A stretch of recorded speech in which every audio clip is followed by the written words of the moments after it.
Hi, everybody, and welcome back to Grove of the Gods. I'm Morgan Hornman, and today we're talking with Leslie Skaggs. She's been living her life and working her path for a few years now, and we'd like to learn about it. So welcome to the show, Leslie. Hi. Hi. Thanks for having me. Really, it's a pleasure. It's a pleasure. So if you could, we've got all of your information, all the links and bio stuff down below in the show notes. However, go ahead and tell us real quick a little bit about you. Okay. So I am 41. I have 2 kids, and I've been on a path that has gone every which direction for roughly 12 years now. Tell me how you found your path. Okay, so I was raised Southern Baptist, so in the church, very Bible belty and everything. I was 21, 22-ish when I just knew things just weren't quite mixing, you know. Like, and I had kind of always known, like, something wasn't right. I could hear things and see things, you know, just things, you know, and I didn't know at the time what that was. So around 21, 22, I started looking into different religions, and I had a friend, Amanda. She was like, well, have you looked at, like, Wicca? And at the time I had no idea even what it was. So I started looking into that and studying there. She just helped me with different things, and we did a full moon ritual over the phone together because she lives out in California now, and that's where that really started my path with Wicca, and have branched and shifted. What kind of resources did you reach out to or use when you were just on? Because, I mean, you started out pretty heavy by going kind of rolling straight into a ritual. Yeah. What did you follow that up with? How did you learn about your path? It was just one of those things that like with her, with that ritual, I was like, okay, well, I'll do this, you know, I'll humor her and that kind of thing. But everything she was saying, like, just would click. So then after that, I picked up a copy of Scott Cunningham's Living Wicca, and the solitary, the first book. Solitary Practitioner. Thank you. Yeah. I did end up getting Living Wicca and a couple of the other ones, you know, of course, too. Yeah. But so I started in with that. And I was like, oh, this is interesting, you know. I had already had an affinity for Greek gods, and Apollo and Athena especially. Those were middle school is when I first learned about, you know, the Greek gods anyway in school. But they kind of just stuck with me. So in doing the research and with talking with her, I just started working with both of them. And, you know, every morning I, you know, look out the window, good morning, Apollo, you know, and that's just kind of how it started flowing. I read through the book, and I went through living a day in a year, and then self-dedicated. And that's an amazing way to start a journey. Your own drive to make it all happen and just kind of pushing through is kind of awesome. Thanks. Tell me about how you view how the world works, your ultimate basic theology of how you see everything, how everything works together. There's all kinds of different ways to perceive reality. What is your view? We're all connected. The earth, I often, I can't, we have a core at the earth. You can't tell me that's not a heart per se. Right. You know? Yeah. So I'm definitely with the belief of it's a living, you know, being as well, has a soul. I think, you know, everything has energy, everything has a soul, it has something there. And it connects us. You know, you can feel it, like in the plants in my house. Like, I know when I'm watering them, you know, whenever their water schedule is, I can tell when one's just a little funky and just maybe needs to be shifted. You know, the light needs to hit it a little different, you know, that like that. I mean, everything's connected. So that's kind of how I view. I'll get personal here. Your energy sensing is rather amazing. And you have an amazing connection to flow and understanding how the wiggles waggle. Yeah. And it's very interesting to watch you. For the folks that don't know at home, we're longtime friends. So, okay. Your ability to pick up on that how did you find that? Did you hone it in any way, or was it just something you realized you've had for the whole time, or how did that work for you? I think I've always known on some level, even when I was little. I think I've always known. I've always had an affinity, especially for animals and plants, things that grow. I've always had an affinity for that. I always could tell. I'm the oldest of 6 kids, and my parents. They would work. My dad, he works for Indigo Buses, has my entire life. At home, if he had a bad day or anything, I could just tell.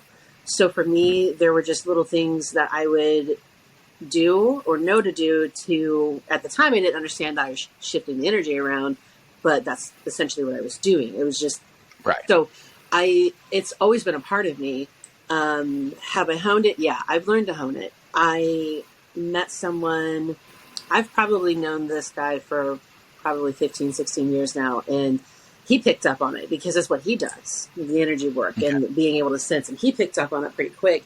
And it was interesting because it was like, oh, kindred spirit, I instantly just was able to flow right along with him. It took him about 2 weeks before he said anything about the energy work because I was still super new on figuring out what I'm doing. And he's like, have you done meditations? And I was like, oh yeah, sure, and he's like, well, have you worked with somebody on feeling and sensing energy? Well, that was a new concept for me. Like I've read about it, but actually working with somebody to feel and sense it, hadn't done. It's just what I do. It's just me. It's just what I do. Right. And I've often had people tell me, oh, you come in the room and like the vibe changes and everything's just, different. And I worked in the kiosk at a mall for the longest time. And my guests that would come up there, my customers, would be often like, oh, it's so, just chill over this way. And it's just that's crazy over there. I don't even know what's going on, that kind of thing. So it's just me. It's just what I've done. So CJ helped me by working with him to learn to ebb and flow a little better. Right. So honing that. So that's taken a little while. And it's just doing more self-discovery, learning myself, and paying attention to my body and my energy. Because without that, I can't help somebody else. If I don't know, and I don't have myself centered, and I don't know how I'm doing, I can't help anybody else. And I feel like I'm definitely here to do that. Yeah. Yeah. That makes sense. Yeah. It makes a lot of sense. Yeah. And this comes up a lot in my conversations with folks on this topic, that the biggest travesty that we do out of all of this is we gaslight ourselves into not believing our bodies. Yeah. We don't listen to ourselves. We don't listen to our cores. We don't listen to the things inside that tell us something's wrong. Right. We don't pay attention because so much of society is geared towards making you ignore your own needs, your own self, and your own demands for the cause of the greater good. Now, I'm not against helping out the greater good. Sure. I'm very much a proponent of assisting the universe. However, the problem is the sublimation of self in the process, because you can't do, according to cultural programming, everything you do is supposed to be to lift other people up, never yourself. Yeah. You're right. You're right. Yeah. I mean, this is literally a theme through almost all of my conversations for this series for Pagan Voices. We all end up talking about self-gaslighting. We all talk about cutting ourselves off from our bodies because that's what keeps us from being magical. Yeah. And when we don't do that, we know, we feel, we connect. For sure. Right. Yeah. Right. And it starts from, I'm a little sick. I'll be fine. Yeah. I'll just work. I'll just keep going. It's not a problem. Yeah. I'll just push through. Yep. I was just going to say that. I'll just push through. It'll be all right. Yeah. And pushing through is gaslighting yourself because you're not honoring yourself. And while, yes, you need to make sure you take care of the things that make you not feel well. And if you're still going to do the thing, but accept the fact that you feel like crap. Right. Don't lie to yourself and say, oh, I feel all better now and I can do everything I need to do, and just, I'm going to ignore how my hip feels. Right. I do that. Yeah. Seriously. Guilty. I mean, yeah. Yeah. And it's self-gaslighting. It's self-destructive. It is. So, yeah, and it's just, that's, listening to our body is how we develop our intuition. Mm-hmm. Oh, for sure. Because we start to learn to associate the tummy upsets and the tingles and the other things that we encounter. We start learning how to actually appreciate the information our body is giving us. Yeah. Because we've got this wonderful electrical system wired throughout of us, but it's connected to all the electricity around us. Yeah. Yeah. Because does it actually stop? No. The ends that the nerves terminate, does the energy keep going, or just go, oh, wait, I've got to stop and turn around? I'm sure there's scientific stuff behind that. I'm sure. And I'm just saying, the energy is still there. It's still flowing. It's still going outward from us. Right. It's still coming inward into us. Yeah. Yeah, for sure. Is there a little resistor at the end that says, no, go the other way? They got a sign. U-turn. Go around. But yeah, and it's that gaslighting that really kind of throws us off. And it's something that we all have to worry about. Yeah. I mean, I've been doing this for decades. I constantly run into it where I've got stuff I need to do. I'm going to tell myself I'm okay and I can do it. Right. Well, no, what I need to do is tell myself I'm not okay and I will do what I can. Yeah. However, I should not push myself beyond a certain point. Yes. And I'm sure my partners would be really happy to hear me say that. I'm sure. Who knows if they will. I'm sure they will. I'm happy to hear you say it. I mean, that's just self-acknowledgement, and that's it's learning. Yeah. You know, like it's taken me this last year for me physically. I have fibromyalgia and I have arthritis, and I have 2 different types of arthritis, so they affect me differently depending on what joint it's in. You know, exactly. But I often do I'm just going to push through the day. I'll be all right. I'll get through it. And then I end up here on the couch and I'm no good to my kids and, at home or anything. I'm not good to anybody at that point because I'm grouchy. I'm tired. I'm falling asleep on the couch because my body's going, hey, you got to shut down for a little while, Right. So I've learned like this last year, especially to start not pushing so much. I'll push still, of course, because shit's got to get done. Exactly. It has to get done. Exactly. But I've learned the routine of a lot of bubble baths and salt baths, and I have learned to work with different teas and what teas work for me and what herbs to mix to help.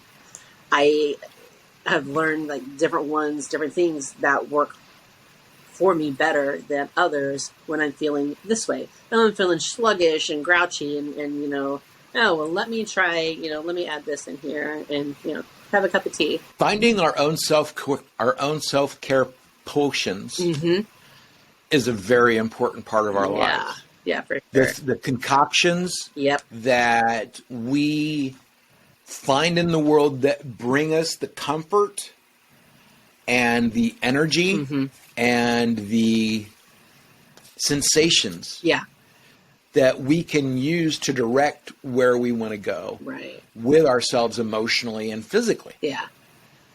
And that's really what self-care is. It's that acknowledgement of the needs of the body to help prevent the gaslighting so the body will communicate clearly, and it helps remove things, theoretically, out of the transmission range that would block the information coming from the body to you, because the self-care is about relaxing and removing all that tension, because it's the tension that stops you from fully feeling those emotions, those intuitions, and that information, however you want to view it. Yeah. Yep. So, and absolutely. And thank you for talking about self-care, because I mean, it's really an important thing in our lives. Yeah. And it needs to be addressed. Yeah. And so what kind of stuff do you put in your bath? The nitty-gritty a little bit for us? Sure, definitely. So Wonderful. Thank you. I will do bath salts. So depending on how I'm feeling, if I'm just like I need to unwind and I've had too much stimulation with being around too many different people and I've absorbed too much energy, just kind of need to let it go. I'll do lavender. I'll add lavender petals and lavender oil in with some Epsom salt and pink Himalayan salt. Fantastic. It's great. You make this little combo and it's perfect for it. So I'll just sit there and I usually have a candle going in the bathroom, usually on the other side of the edge of the tub because I have a cat that usually wants to come in and, paw at the water and why are you in the tub? Get out, you're killing yourself, you're going to drown, that kind of thing. And I never, this is the other thing, like with it, if you have animals in the house that are around you a lot and everything, like my cats, I never keep them out of the bathroom because they're going to push their way through anyway. But two, they have this way of sharing their energy with me. And I'm sure it's going to be the same for somebody else that while you're taking this bath and letting this warm water and the salts and the aromatherapy help you cleanse yourself and your energy field and pull the ucky out, they're doing the same thing, especially if they start purring, like hands down, like it's there and they're there to help. So I will sit and soak for however long I feel like I need. I never put myself on a timer. I mean, unless I have to do something with the kids or something, of course, but, I soak and you feel the shift. Yeah. And that's what's really important to listen to. And I will let the water out and I will watch the water go. I won't get out of the tub until the water's drained all the way out. And it sounds weird to some people, but I do this because I'm watching that water go and I'm watching it take everything out. Like all the crap from the day or the week or the whatever, like it's just pulling it. It's going down the drain and bye-bye. It's gone. Yeah. Other times you need, more energizing. So I'll do like orange peels with pink salt. Oh. Nice. Yeah. Yeah. It's fun. It helps out. That kind of thing. But that's just kind of my general, that's how I do. And usually always have water with me to drink because while it's pulling all the crap out, I got to replenish. And water's life-giving. Exactly. Yeah. And it's that the water washes through and cleanses away. Mm-hmm. And the whole, there's a spiritual reflection there. Yeah. In the biological need. Yep. For sure. That's the simplest way to put it. It is. And giving yourself coffee constantly. Versus water. I make sure I drink a lot of water. Yeah. It's that constant refreshing. It's a constant awareness of feeding your self-care. Yeah. Of feeding the fact that you're a spiritual being. Right. And kind of making sure you incorporate all of those things and those awarenesses into your life to help you reinforce your intention. Yep. And because intention is an extremely important thing because it steers how everything is received by the universe. Right. And if you have a very focused and you live a very intentional life where you're constantly making sure you've got water so that there we go, you're over there. So that you can keep yourself refreshed, make sure that you are constantly aware of and maintaining your body in a healthy manner. You are aware of and communicating with your body because you're giving yourself honor. When you're giving yourself honor and honoring your needs, your wants, etc., you're also honoring the universe because you are the universe. Exactly. And the universe feeds it back in this wonderful loop. Yep. Exactly. So, yeah. Yep. Yeah. You are an amazing psychic and an amazing reader. How did you find out that you had a gift to pick up on other people rather than just energies, to see things? And can you explain that at all? Okay. When you're the one in the friend group that everybody comes to with, hey, I've got this going on, and you just hear things. You'll hear somebody saying, it's like, for the longest time, it's like a whisper. I could barely hear it, couldn't understand what was going on. And when I started meditating more, that whisper became louder. So it's like, it's spirit. I don't know if it's my guides, if there's guides, like it depends on the situation. So when you're the one in the friend group that everybody's coming to for this, and you just know things, and you don't know why you know things, I just go with it. Yeah. I just went with it, and so it wasn't until like later on that I was like, okay, so I can hone this, and I learned I picked up an oracle deck. For whatever reason, I hadn't been able to find one I hunted for a deck that spoke to me for about 3 years. Okay. And I finally found one, and that helped me hone what I hear and what I see, because I do see, I'll get images, they'll flash across, like it comes like right across real quick. I got to focus, but so it's just, that's just kind of how it happened. I paid attention just to kind it. Of appeared. Yeah. And for whatever reason, people tell me, I didn't know I was going to end up talking to you today, but hey, what's going on? We just started a conversation, and then I find out later on. So by talking to you, you said something, and it triggered this, and then we did this, and that's how it happened. You showed up so I'd learn something. Yeah. Pretty much. Pretty much. I'm familiar. I know you are. Sometimes it's a little more obvious. Sometimes it's a little less. Yep, for sure. Yeah. Sometimes it takes a lot longer for the lessons to sink in. That's so true. That led you picked up an oracle deck. That led you into reading tarot. How long? Yeah. How long have you been reading tarot and oracle decks? Okay, how long have you been focused on that? Oracle, probably the better part of 9 or 10 years. Tarot, I tried to learn on my own. Probably 7 or 8 years ago. I'm just trying to learn the language, because it's a language. There's a language. Obviously your intuition kicks in too, but it is a language. I tried to learn on my own 7 or 8 years ago and was having a difficult time with it. And then Spiritual Gardens in Greenwood was hosting a class. And so I took a class, and whatever reason, things just clicked a lot better, and I was able to do it. And so now I'm able to hone in, take a few deep breaths, and shuffle a deck and go with it. I have certain ones I use only for myself, and ones that I use when I'm reading for other people. So I learned that. I also learned the divination technique, cartomancy, which takes a regular playing deck of cards. It's more black and white and blunt and in your face. Tarot's pretty in your face, but it's more so, I think. I often, if I'm reading cartomancy style for somebody, it's pretty blunt. Usually, they're like, oh, thanks, kind of deal. So I learned that, and intuition kicks in a lot with it. That's, I think I've been reading tarot, the cartomancy for 4-ish years, maybe 5 years at max. 4 to 5 years, right around there, I think. Palms, I can read palms.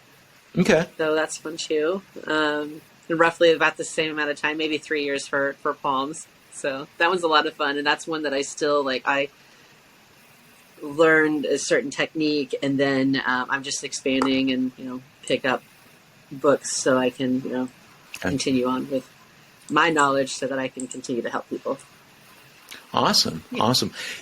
It's a lot of good information that you bring to people. It's a lot of insight that the people that you're delivering the information don't always recognize or see. Yeah.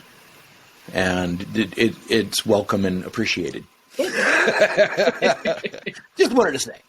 Oh, I appreciate it. Thank you. So, do you consider yourself a witch? I do. Or are you just okay? So, you're a witch?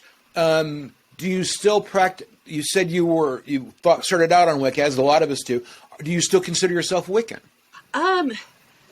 I consider myself rather eclectic. I don't. I take the base that I learned with Wicca, and I use that as I need to.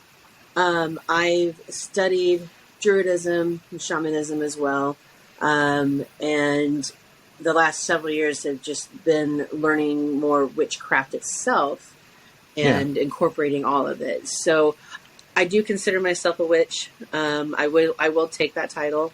But do I stick strictly with Wicca? No. It's more broad for me. what goddesses and gods, spirits, deities do you work with? You were talking about Apollo and Athena as we started. Mm-hmm. Has that changed?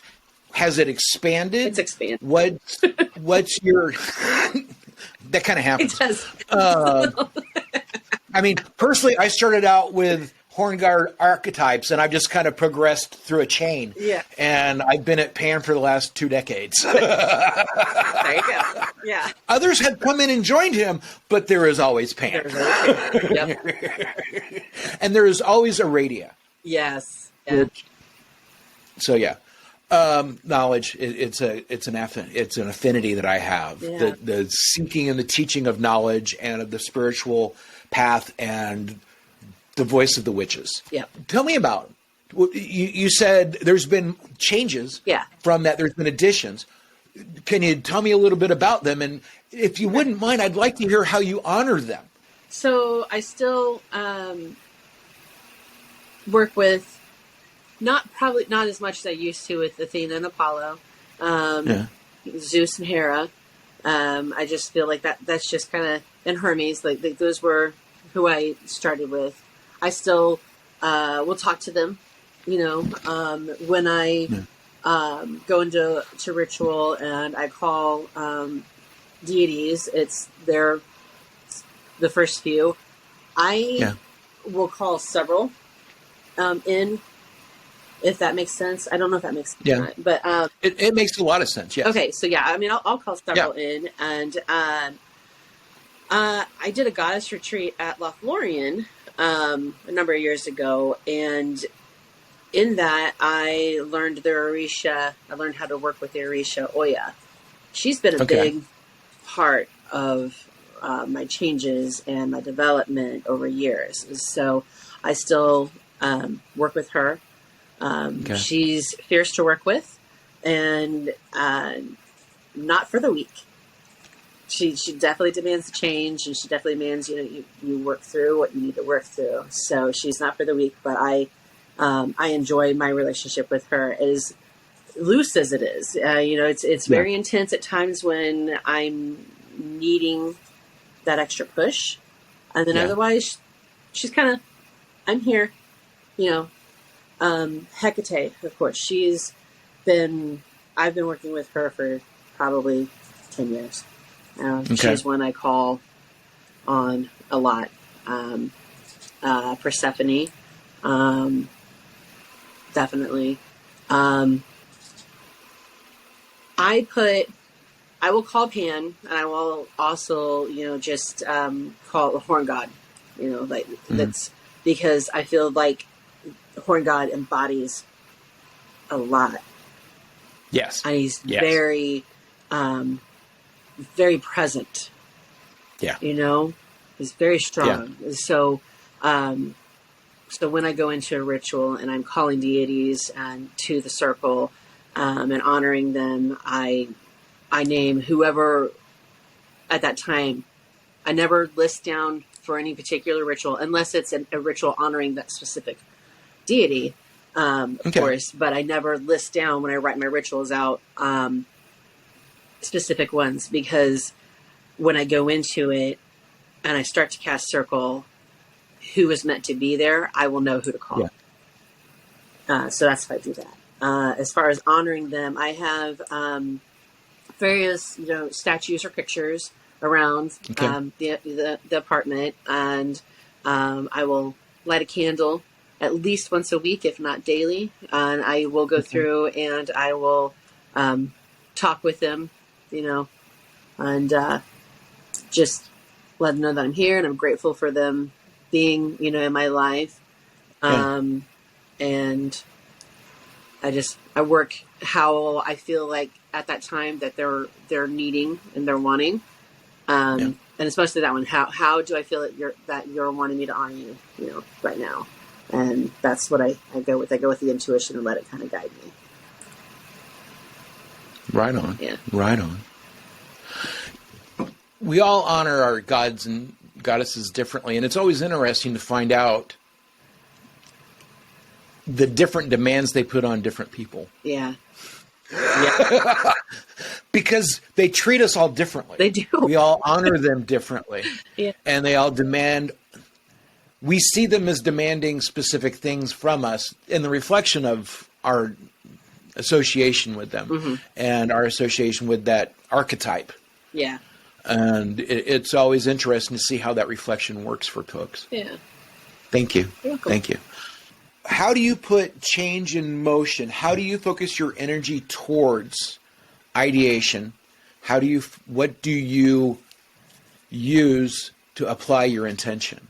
And I'm talking meditation, spells, candles, sayings. What are the things that you use? Yeah. Yeah. So I think it wholeheartedly depends on what it is that I'm trying to accomplish.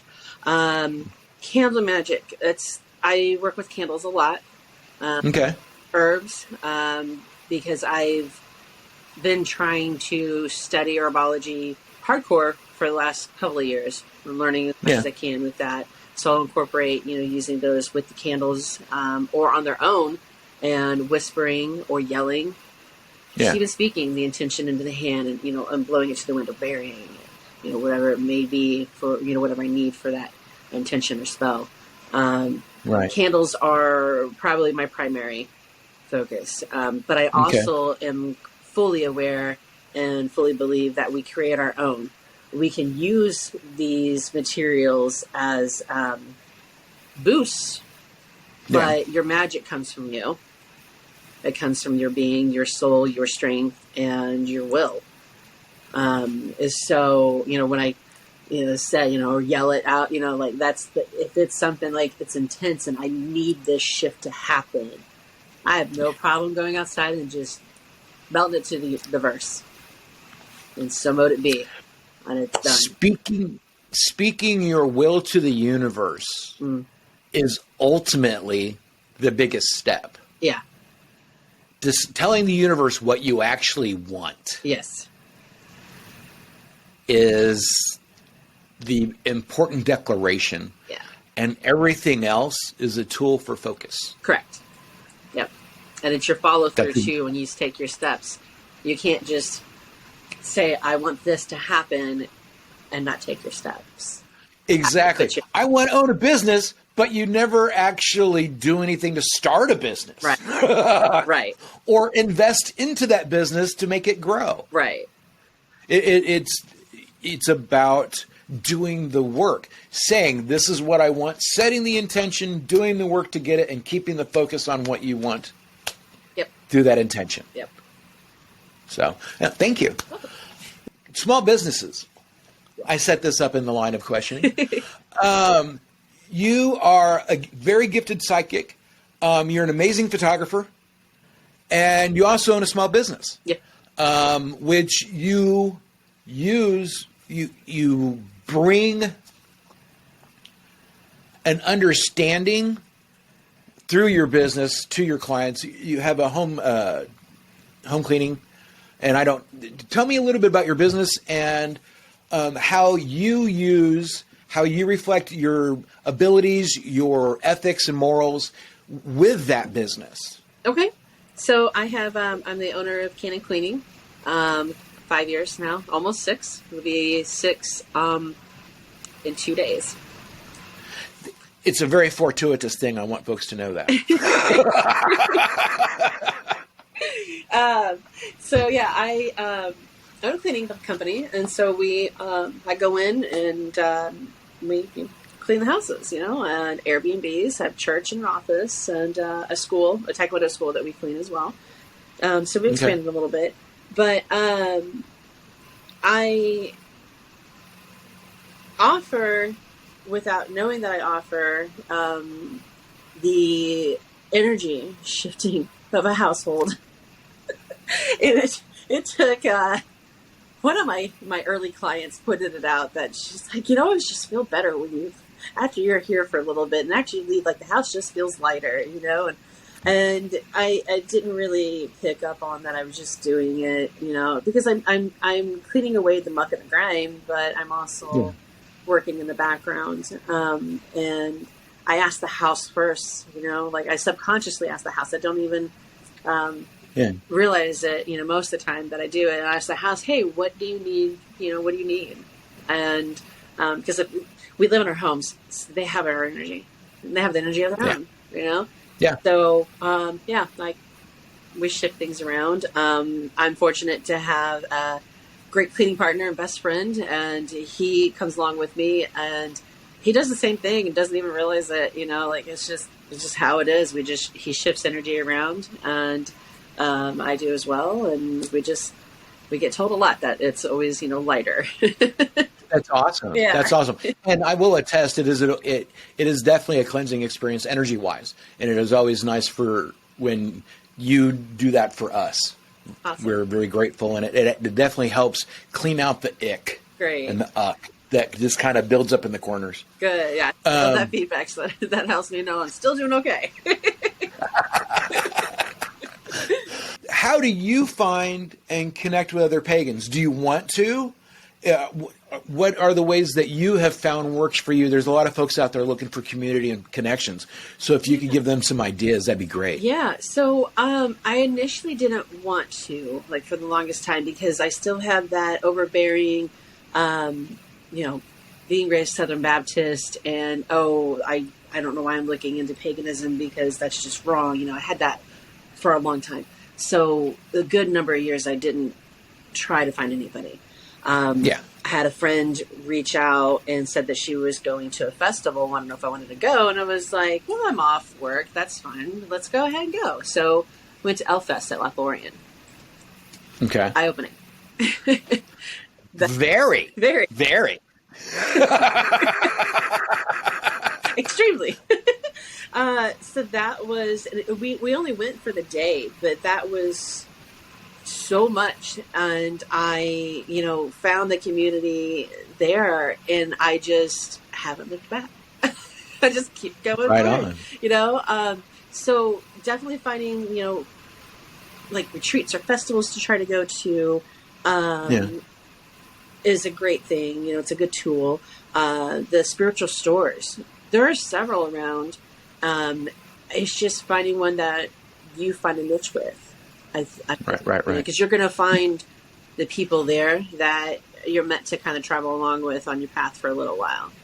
And then the Facebook is great because there's we have a few pagan pages online, and that's a great way to find a community. We have the Indie Witches Book Club, and we're on there right now with we do a book and we meet up, or we do an online meetup, and that's great. There's Indy Pagan meetup, which I haven't actually physically gone to yet. I need to. Something always happens, so I can't go. So I'm just like, okay, I understand. I'm not meant to go quite yet, Right. And I get that. And I think those are the easiest ways, probably the best ways. I think finding the local store for somebody is probably the best bet. You find that local store and you just see if there's any classes you want to take, or just go and hang out in the store. Look at some pretty racks, pick up a tarot deck, something like. I just feel like you're going to find somebody, you're going to talk to somebody. That's just how it's going to open up the door for somebody. Yeah. And that's the wonderful thing about the stores, where if you go in there and you're just kind of moseying around, there's a fair chance that someone that is at least slightly outgoing will also come in. Yep. And may or may not speak to you, and that helps break the ice. Yep. And also, it's always nice to talk and be friendly with the store staff. Yeah. And get to know them and become friendly with them, because then not only do you get advice and information, but they will know about things that are going on in the community and can possibly help steer you that direction. Right. And some of them even have bulletin boards up where different things are put up there, that are going on in the community. So Yep. And last but not least, you can also volunteer for Indy Pagan Pride Day. Yes. She's the volunteer coordinator for Indy Pagan Pride Day. So get to talk with me, and I'll help you get things figured out, and we'll get going. Absolutely. For sure. What is the impact you want to make in the world? What are you striving to do? What is your overall intention? Making it kinder. Yeah. Yeah, making it kinder, more peaceful, a place where my kids can be themselves Yeah. and not feel, ridiculed for anything, and also heal, Like I teach them to be kind and to heal what you can, don't harm. And that's the impact that I want to make and want them to continue on to make. Right. Yeah. Right on. Do you have a goal related to you working your path? Are you self-initiated? Mm-hmm. Are there any other milestones or goals you have set for yourself on your path? I don't think so. I take that back. My goal is just to continue to learn, continue to grow how I'm going to grow, work with my ebbs and flows. But I don't really have a set goal more beyond that. I'd like to learn more divination styles, just so I can offer to people. But I think right now I'm good where I'm at, for a while. So those goals are a little farther out, I feel. But yeah, I think that's kind of where I'm at. Okay. Are you reading any? We all read a bunch of stuff. We find this path and we find the authors. And you started with Cunningham, A Guide for the Solitary Practitioner. Yeah. That was actually the textbook for the first class, for the first set of classes I taught on Wicca back in '97. Nice. So back in the days of Modern Times Bookstore and Sobro. Right. So long time ago. Well, it was 96. But are you reading anything right now? Are there any authors you would suggest? Cunningham's always a good choice. Yeah. Who else would you suggest people check out to learn about their path or divination or anything really? I mean, everybody's hungry readers. Let's find out more stuff to Google. Right. Google. So I just picked up, and it's funny you asked this because I just picked up 2 books last night while we were out at Half Price Books. And one of them is for the I love Half Price Books. I love it. Yeah. It's the pagan superstore. Oh, it is. It's great. There's so much. Yes. The Indy Witches Pagan book. Oh my gosh. Indy Witches book club that we were in. Okay. I found the last copy of it there. The Untamed Witch is our book for this time. And I picked that one up. Even though I'm going to go ahead and do it on Audible because while I'm cleaning, I listen to audiobooks.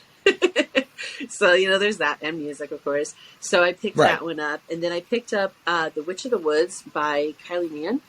And just flipping through it, I was like, this sounds interesting. It's a lot of folk magic.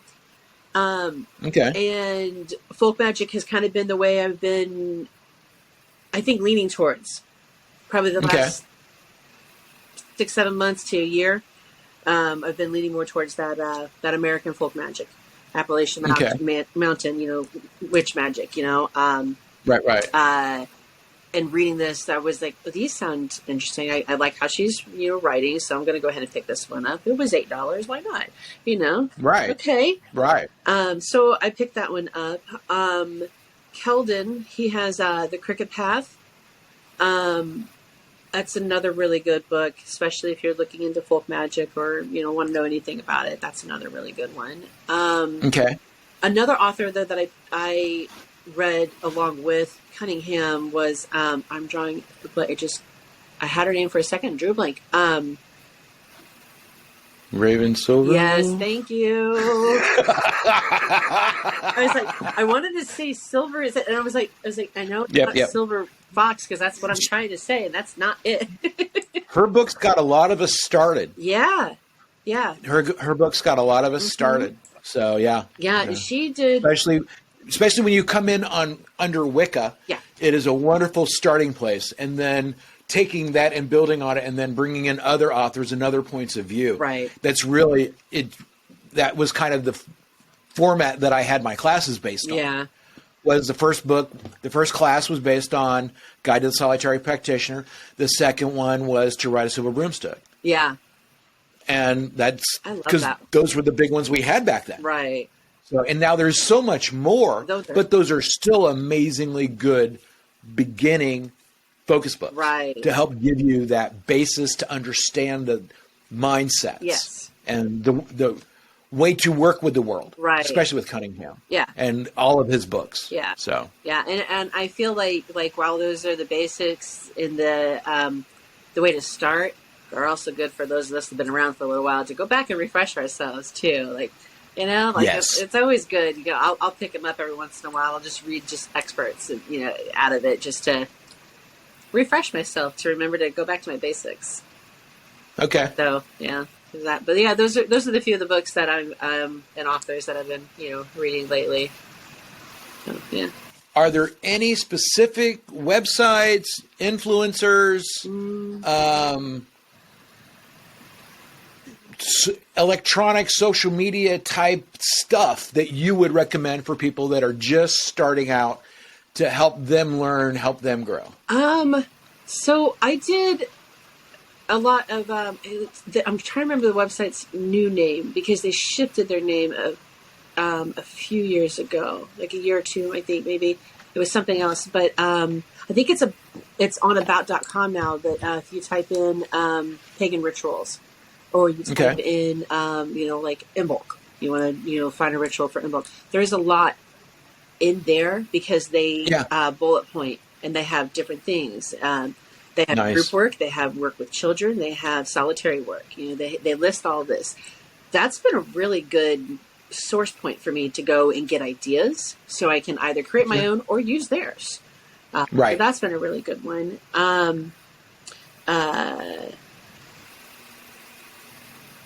Influencers. Jasmine Ambrosia. Jasmine Ambrosia. Yep. For folks that are listening, that's Jasmine. It's a friend of ours. She's she's an amazing person, and she has a Patreon page, and she has done classes in store and online, and she helps a lot, you know, with like learn tarot. She's actually, when I started learning tarot, and I found the class, it was her class, and it's awesome. Yeah, awesome. Yeah. So without her and without that knowledge and finding that, you know, class in the store, I wouldn't be reading tarot the way that I'm able to read tarot or palms. So yeah. So she's an influencer that I feel is out there. That is a really good source. Awesome information from. What has surprised you the most about your spirituality compared to before you started this path? What do you see as the thing that has surprised you the most, either about yourself, about the world around you? About myself, I think has surprised me how strong I can be. Yeah. Because growing up under that Christian thumb, that Southern Baptist thumb, you know, you're meant to be, you know, meek, mild. And while I can still be very meek and mild, I am very stubborn and strong-willed. Yeah. And I learned that, and I hold true to it. I keep it. It's my spark. So that surprised me with that. Discovering that. Being out in the world, especially being here in Indiana, where we're kind of Bible Belt. If I wear, like, I have my, you know, pentacle. Sometimes I have the earrings on that have it, or a necklace or something, you know. My very first interaction with somebody that threw me and surprised me that they knew what it was, and called it the correct name for me at that time. Like, that's right, you know, that kind of a thing. And this is granted 21, 22, you know, so this is a different me, you know. Right. At the bank, and this lady saw it, saw my necklace, and I normally had kept hidden because I was very much, I didn't want, you know, people to know or see or whatever at that point. Now I don't care, you know, but back then I cared a lot. I was nervous on how it would come across to people. and she saw it. And looking back at it now, I feel like she probably was pagan or a witch. You know, I don't know what she would call herself, but at the time she had pointed out, she was like, "Oh, is that you know, pagan? Are you practicing?" And I didn't understand that at that time. That's how new I was. Okay. Are you practicing? You know, so that was a big surprise, especially here in Indianapolis, Bible Belt, all the churches around. We identify each other through our jewelry. Yeah, we That's do. really, somebody was talking about a single language in another interview, and the secret language is our jewelry. Yeah, it really is. And I've had people walk up to me in restaurants because they saw mine. Yeah. Because it's just, this is how I represent. I always have pan here. I always have Ariane rod. I always have the priest symbol. And that's just me. Yeah. And for decades before, it was a pentacle. Right. And if you're wearing that pentacle, whether it's a ring, earrings, or a necklace, people pick up on it. They do. And it draws them to you. It does. Because it's that secret code of, hey, I might be like you. Right. You may want to talk to me. We may learn something from each other. Yeah, exactly. Like that just triggered a memory I haven't thought about in a while. So you brought up my photography. There was a belly dance convention that was going on, and I was hired to be their photographer for it. And I met one of the vendors there, and his way to introduce himself as a witch was to pull his tattoo to the side. He was like, "You're like me, aren't you?" I was like, how in the world? All I had was my, I wear it a lot. I have a kyanite necklace that has the chakra points on it, and the triple goddess pendant along with it. And then it had come out of my shirt. Because I kept it in there, and he did that, and I was like, interesting. So like that was big identifier, and that was probably 15 years ago. We still talk off and on today, even because I met him there for that, and it was just you're exactly right. It's the jewelry or the tattoos, like the broom. Yeah. Right. When years ago I was sitting in Orion's eating buffet. They're dead now. Yeah. At least in Indianapolis. Yeah. But I'd been there for a little while, and I'd gotten a plate, and I'd sat down, and this guy walks over and says, "Hi, I saw your necklace. I'd like to talk to you."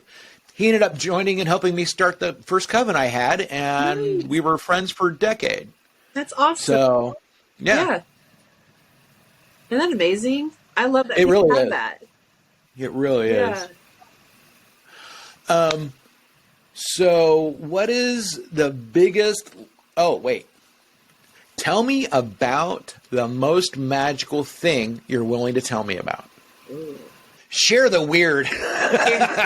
WYRD. Oh, gosh. Had to be... Probably one that I'm most comfortable talking about. It had to be at Lothlorien at a festival, Wild Magic. I was walking from one side to the other to another campsite, to go hang out with friends. I hadn't even made it down to Doan even that day, And I'm walking through, and it's just funny because this group of them were so tired of all the loud and the craziness that can kind of come with being at a festival and stuff, that I could almost see their barrier. Yeah. Like they had like a circle, kind of up, kind of just, they just had this like dome around their camp area.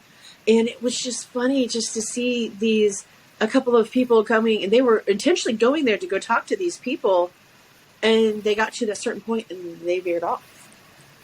I was like, they're going the other way. And it was just funny. So I continued to walk through, and I came through the walkway and through that barrier. And one of them looks up, and he was like, he kind of did a double glance thing at me. And I have a guardian spirit with me. Usually, always. He doesn't make himself too known too often. But when he does, he does. And they just double look up at me, and they're like, well, you're here because of that. And I'm like, because of what? And I kind of like shift a little bit. I was like, oh, okay, yeah. And so we had this whole conversation about my guardian spirit and his guardian spirits, and it just went into that thing. It was just beautiful. How did you walk through my shield? Yeah. What? How did you get here? And it wasn't even he's like, no, you're cool. You're not like crazy, and you're not going to drive me nuts anyway. But that got through it. Right. Yeah. Yeah. He demands if I'm wanting to do something, I'm wanting to go. He demands that I get where I need to go. Yeah. He's very, yeah. So yeah, he made his presence known very well at that incident. It was hilarious. But we had the conversation at the bear, and I was like, yeah, no, I could kind of see that, and it was just they were a group of them. They had talked the whole way because I'm walking behind them, the whole way that they're going to come up here and they're going to come talk to you. Yeah, and they hit that, and they went around the other way, and they went somewhere else. I don't even know where they went. So that's probably the best one. Like that has stuck with me for years because I'm just like, that's amazing. We just connect. Very nice. People, What is the biggest lessons that you have learned on your path about yourself? Be humble. Or what are? I should use better grammar. It's fine. To be humble. Know when I should act and when I don't need to. Like let karma, let the universe take care of whatever crap is being thrown my way from somebody else who's jaded by, whatever reason for, whatever it may be. Yep. Let them handle it. It'll go back to them. It's fine. So just to be humble and not, put myself in that position to, be hurt by being angry with somebody or something. That makes sense. Yeah. I think that's the biggest thing I've learned, and to trust myself. If I feel a vibe is off with someone or something, or going to a place, trust it. Yep. Yep. If your tummy says don't go there, don't go there. Right. Yep. We experienced that here while we're doing the development for Faywood Grove. The guy that's doing a lot of the work for us. We wanted to extend the trail so it would connect and go all the way around. He hit a certain point, and every time he's hit that point, his tummy goes sour. Uh-huh. We're not going past that point. Nope. There's no reason to put him through any discomfort. Right. We get the message. Yeah. We get the message. Yeah. We hear you, verse. Thanks, guys. Yeah, I get it. And there's a difference between being stubborn and listening. Yeah. Yeah. Because, this also comes up in other videos, the path of least resistance. Yep. And if you feel that resistance, maybe you're not supposed to do it. Maybe you're not supposed to be stubborn and just drive through it. Right. Maybe being stubborn and driving through it will teach you a lesson that you shouldn't have done that. Right. Maybe you should just accept what the universe tells you occasionally. Yeah. Yeah. Yep. So, do you have any upcoming projects that we should be watching for? Any plans? Any cool stuff going on? Anything you want to let anybody know about? I will be doing, I started working with Bella Rose Designs in Greenwood. I did their trunk or treat in October. Okay. And it was a lot of fun. And I did it to they already had a cleaning company. So I was like, okay, cool. Well, I'm going to advertise, my tarot and palm readings. And so we did that, hand out candy and everything. Well, it has now become a monthly thing where I set up in her store, and she blocks off a time when the store's not open, and she invites people. She does an event page and everything. And we have fun. And the people that come in there are generally very sweet and work out, and I usually end up with them, like, I didn't think I was going to do this. I went ahead and came anyway. And I'm glad I signed up for it because I heard everything I needed to hear. you know. Right. And Sarah, That's the awesome. owner, yeah, she has sat down with me to do readings, and it has been great. It's helped move things along for her, and that's amazing. So I have one coming up late January with her. She set it up. We just set it up yesterday. So late January, the 28th. I'll be out of Bella Rose from 1 to 4. And, you can watch my Facebook page for the link, because I will do that, or you can Bella Rose Designs in Greenwood, Indiana, their Facebook page, and she's got a page linked up for it. And then we're going to be doing one for before Valentine's Day of self-love, and that going on. Awesome! Yeah, it'll be a lot of fun. And then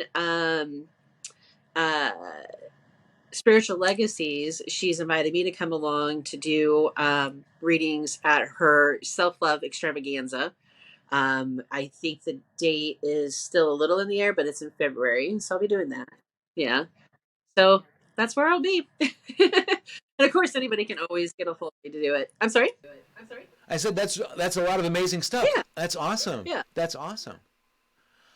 So the last question I've got for this time, because you'll be back. I'll be back. What was there anything that I didn't bring up that you want to talk about? For this time, I don't think so. I think we're pretty good. I can't think of really anything triggering right now. Okay. Yeah. Wonderful. I wanted to make sure that your will was fulfilled. Yes. Thank you so much for talking with me. Oh, thanks for having me. I always have such an amazing time talking with you. I really appreciate you doing this. This has been I know this has been so much fun. We'll do this again. Okay. We'll come back in and check in on you in a couple months and see how things are going and find out new updates on places to find you and how you can be reached and all that stuff. So thank you very much for joining. Thank you everyone for watching. It has been a lot of fun, and may the Lord and Lady be ever in your heart. Praise be to Pan. Have a wonderful day, everybody. Thank you for watching. Peace.